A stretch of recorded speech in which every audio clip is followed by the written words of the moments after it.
Merhaba arkadaşlar, kanalıma tekrardan hoş geldiniz. Bugün sizlerle bu batik iplerle, yani karışık olan iplerle hangi modeli yapabiliriz, hangi model daha uygun olur onu paylaşacağım. Şöyle görebilirsiniz, bizler genelde bu modeli tercih ediyoruz batik iplerin altına. Aslında fare dişi modeli, ama her paylaştığımızda hani alttaki modelin anlatımı yok mu, ismi ne, sanırım biraz farklı görünüyor. Hem batik iplerle yapacak olanlar için fikir olsun, hem de bu kanalımda fare dişi modelini anlatmamıştım. Onu da sizlere anlatmış olayım kanalımda. Çünkü yıllar geçse de eskimeyecek olan bir model, mutlaka tekrar izleyecek olanlar vardır. Onun için anlatımını da yapacağım. Böyle karışık iplerle gerçekten çok fazla model güzel olmuyor. Yani ajurlu modeller, farklı desenler, düz örmek de istemiyoruz. Çünkü düz örgü çok sıkıcı oluyor. Böyle yelek örüyorsak eğer. Robada ördüğümüzde bu şekilde duruyor, ama bakın burada gerçekten ip de oldukça güzel gösteriyor kendini. Şimdi fare dişi modelini eğer daha önce hiç yapmadıysanız özel bir sayıya ihtiyacı yok. Sadece tek sayı olması yeterli. Yani 1, 3, 5, 7, hani bu sayılarda yaptığınızda rahatlıkla kurulum yapabilirsiniz. Onun dışında basit bir model olmasına rağmen karıştırmaya ve kaydırmaya da müsait bir model arkadaşlar. Modeli arka yüzde kurduğumuz için başta, yani her zaman aynı teknikle, aynı işlemle başlamazsanız çok da kolay modeli kaydırabilirsiniz. Normalde şimdi bakın üst üste şöyle bir sıra halinde görünüyor, ama bir kaydırma yaptığımız zaman hemen o da kendini belli ediyor. Sökmezsek de telafisi olmuyor diyelim ve şöyle küçük bir parçada hem fare dişinin modelini anlatalım, hem de batik iplerde nasıl duruyor görünüşüne, duruşuna bakalım. Bu ipler gerçekten hani çok desen sevmiyorsanız, çok ajurlu model kullanmayı sevmiyorsanız ve günlük kullanım için de gerçekten çok güzel bir ip. Ama normal bebe iplerinden 1-2 lira daha pahalı bir ip. Ben şu an güncel fiyatını bilmiyorum. İplerim ben biraz stoklu aldığım için, fazla aldığım için uygun fiyatlara almıştım. Şu an güncel fiyatını bilmiyorum arkadaşlar. Şimdi 7 kenar patı koyuyoruz yeleklerde. Ben burada 5 tane koydum. Yeleğe uygulaması kolay olması açısından. İlk sıramızı, yani düşünün, şu an robanızı bitirdiniz. Hemen haroşanın üzerine patımızı ördük. Yeleklerde de daha önce anlatmıştım diğer kanalımda, ama fare dişi modeli özellikle hani arayanlar için bir anlatım olsun istiyorum. İlk sıramızı bu şekilde düz olarak örüyoruz. Kenardaki patlarımız hariç. Bu ip için 3,5 numara şiş kullanabilirsiniz, 3 kullanabilirsiniz. Ben genelde 3 numara ile örmeyi tercih ediyorum. Çok hor örgü sevmiyorum arkadaşlar, ama eliniz çok sıkı ise bu 3,5, bakın burnunu 3 ile örmüştüm, ama 3'ün örgüsünü ben daha düzgün buluyorum. Yani aslında 3,5 örgü örüp satanlar için avantajdır. Her zaman en ve boy atar arkadaşlar. Bunu ben 3,5 ile örseydim eğer biraz daha büyük bir yelek olurdu. Ama dediğim gibi sevmiyorum. 3 numarayla örüyorum örgülerimi. Elite Baby biraz daha kalın. Elite Baby örüyorsanız eğer 3,5'u kaldırıyor, ama onu bile yer yer 3 ile ördüğümüzde oluyor. Evet, ilk sıramızı patlarımız hariç düz olarak ördük. Şimdi arka sırasına geçiyoruz. Dediğim gibi modeli arka sırada kuruyoruz. Öncelikle kaç kenar patımız varsa öncelikle onu örüyoruz. Benim 5 kenar patım var. 2, 4, 5. Şöyle görüntümü biraz yaklaştıracağım. 5 kenar patımı ördüm. Şimdi modelime geçiyorum. Bir ilmek ters. İpimi düz örgü yönüne alıyorum. Bakın. Burada ilmeğin içinden batıyorum. Düz olarak. Bir ilmek ters örüyorum. Bir ilmeği şöyle görebilirsiniz. İçinden batarak düz örüyoruz. Tekrar bir ilmek ters. İpimizi öne aldık. İkinci ilmeği içinden batarak ördürüyoruz. Yani 2 ilmeği aslında bir örmüş gibi oluyoruz. Bakın biri sökülmüş gibi oluyor. Birini örüyoruz. Bir ters. İpimizi düz örgü yönüne aldık. Şöyle ilmeğimi görebiliyorsunuz. Şu ilmeğimden örmüyorum bu şekilde. Hemen bir altındaki boşluktan düz olarak örüyorum. Bir ters. 1 bu şekilde. İşlem oldukça kolay. Dediğim gibi sadece kaydırma işlemi yapmıyoruz. Şimdi ikinci fare dişini kurduğumda göstereceğim. Bir içine batıyoruz. Bir ters örüyoruz. Düz yönüne geçiyoruz. Düz ilmeğimizi içinden örüyoruz ve bir ilmek ters. Bir ilmeği içinden, bir ilmek ters.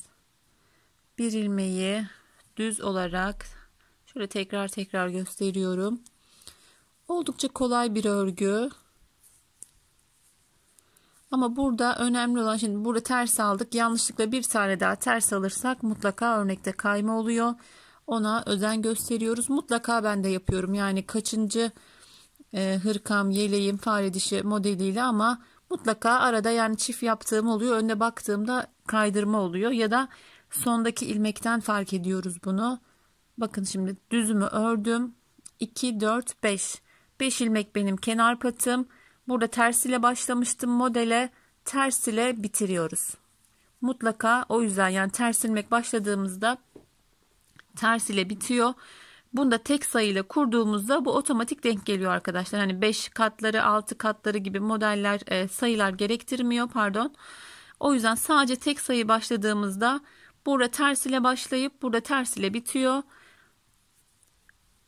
Sonra 5 ilmek kenar patımızı örerek modelimizi bitiriyoruz. Ön yüzlerimiz hep düz örgü, yani ön sırada hiçbir işlem olmayacak. Şimdi ben kesintiye uğratmadan videomu devam ettireceğim. Düz ve ters ördüğüm yerleri hızlı geçeceğim. Tam bir anlatım olsun diye. 2, 4, 5. Şimdi fare dişini uyguladık. Bu sıramızı hızlıca geçiyorum arkadaşlar. Düz örgü olduğu için. Tamamen düz örüyoruz. Ön sıralarımız hep düz örgü. Dışarıdan videoya yansıyan araba sesleri, bir takım sesler oluyor. Çok kusura bakmayın.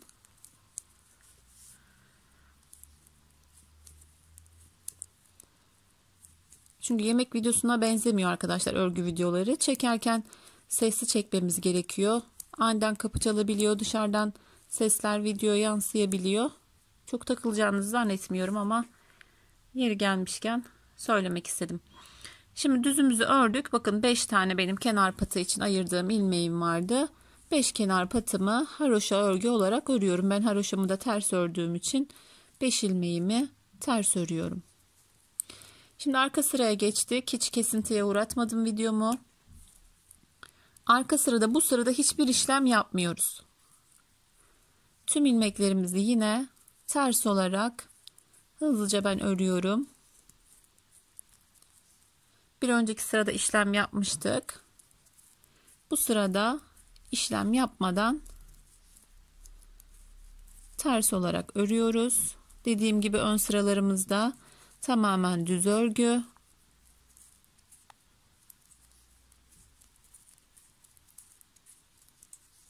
Çok keyifli bir model.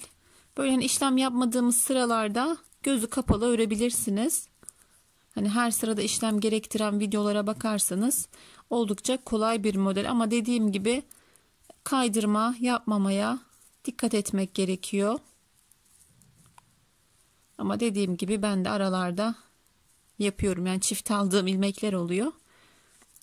Baktığımda sondaki ilmek denk gelmiyor. Mutlaka burada ters ilmek denk gelmesi gerekirken bakıyorum, hemen geri dönüp bir yerde yanlışlık yapmış oluyoruz. Arada olur böyle şeyler. Hemen yine ön sıramız dediğim gibi tamamen yine düz öreceğiz. Dilerseniz ben burayı hemen hızlıca düz örüp arka sırama geçeyim. Evet, hızlıca düz sıramı ördüm. Şimdi arkaya geldik. Arkada şöyle bir görüntü var. Bakın şurada işlem yaptığımız sıra, 2 sırada, pardon 1, 2, 3 sırada normal ters ördüğümüz sıra zaten görünüyor. Şimdi arkaya geldik. Yine öncelikle 2, 3, 4, 5 kenar patımızı öncelikle örüyoruz. Ben 5 ilmek, ama yelek örüyorsanız eğer dediğim gibi 7 ya da 8 ilmektir bu. 5 ilmeğimi kenar patımı ördüm. Yine her zaman ters ilmekle başlıyoruz. Bir ters, bir düz ama içinden.